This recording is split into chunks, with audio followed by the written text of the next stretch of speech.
Julio Jones has been traded to the Tennessee Titans. What up, guys? Jeff Lightsy Jr. at the Black Boss Channel and Victory Formation.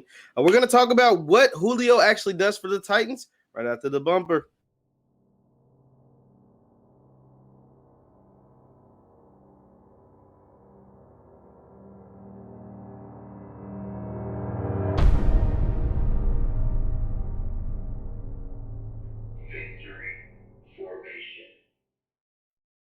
What's up, guys? Jeff Lightsy Jr. here with the Black Boss Channel and Victory Formation. Be sure to hit the thumbs up button, like, share, subscribe, and the notification bell because we upload every single day. Now, Julio Jones is the newest member of the Tennessee Titans. He was traded for a second round and a third round pick after, the big debacle on Undisputed, where Shannon had Julio on the phone. Julio probably didn't know he was being recorded. And Julio said, man, I'm out of there. And guess what? Now he's out of there. AJ Brown made it funny, very compelling argument to get Julio in Tennessee. And guess what? His front office listened. And they went out and acquired the future Hall of Famer, one of the greatest wide receivers to ever touch the field in the NFL. Now he is a member of the Tennessee Titans. And the Titans are a better team because of it. But so the question is, what does Julio Jones do for the Titans?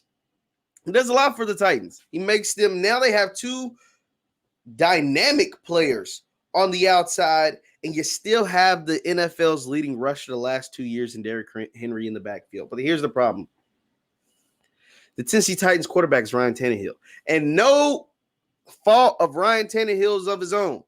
Ryan Tannehill is just an average quarterback. Like Ryan Tannehill, actually, he's an above average quarterback. He's a good quarterback.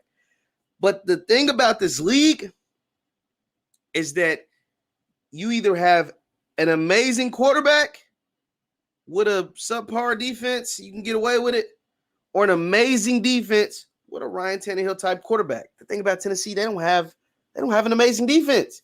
They went out and got Bud Dupree. They let Adoree Jackson go, and they went out and got someone else. Jack Rabbit. They went out and got what is his name? Janoris Jenkins. I think they went outside and Janoris Jenkins, which are good additions. This defense still isn't above average. Now, their offense got some firepower. Like I said, Derrick Henry has led the league in rushing the last 2 years. A.J. Brown is a rising star. He's been a two-time Pro Bowler, I want to say. And Julio is Julio. But is that enough to overcome a defense that doesn't strike fear in anybody? To stop teams like Kansas City, like Buffalo, like whatever Miami's able to put up, like New England. Like, are you going to choose Miami? Are you going to choose Tennessee over those teams? Now, Tennessee's benefit is that they play in a division that isn't that great. Indianapolis Colts have a really good team, a really good roster, but it's all dependent on Carson Wentz. How can Carson put it all together? The Houston Texans are just garbage. And then the Jacksonville Jaguars ain't going to do nothing. They with the number one overall pick, they'll be in the top 3 again in the NFL draft. Let's just be honest. They're not a very good team. So they have a very weak division with 2 teams that are just horrible because, Houston, the Deshaun Watson thing, they don't know what's going on with that. And Jacksonville is going to be horrible. And Indianapolis has a big question mark. They have a ton of talent, a ton of players. So that's what's going to benefit Tennessee. But even after this Julio Jones trade, are you picking Tennessee over Kansas City? No. Are you picking Tennessee over Buffalo Bills? No. Are you picking Tennessee over the Baltimore Ravens?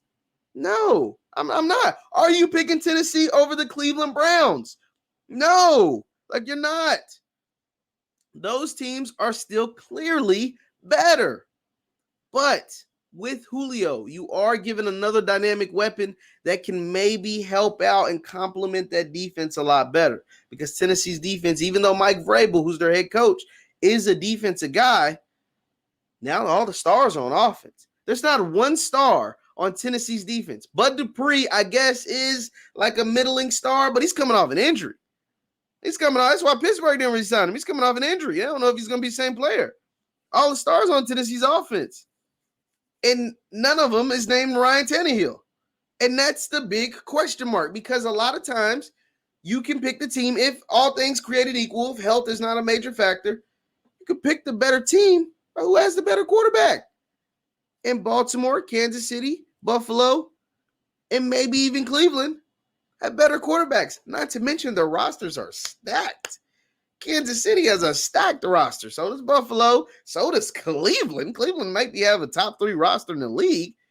And so does the Baltimore Ravens. And not to mention teams like the Los Angeles Chargers, who might be a problem with Justin Herbert.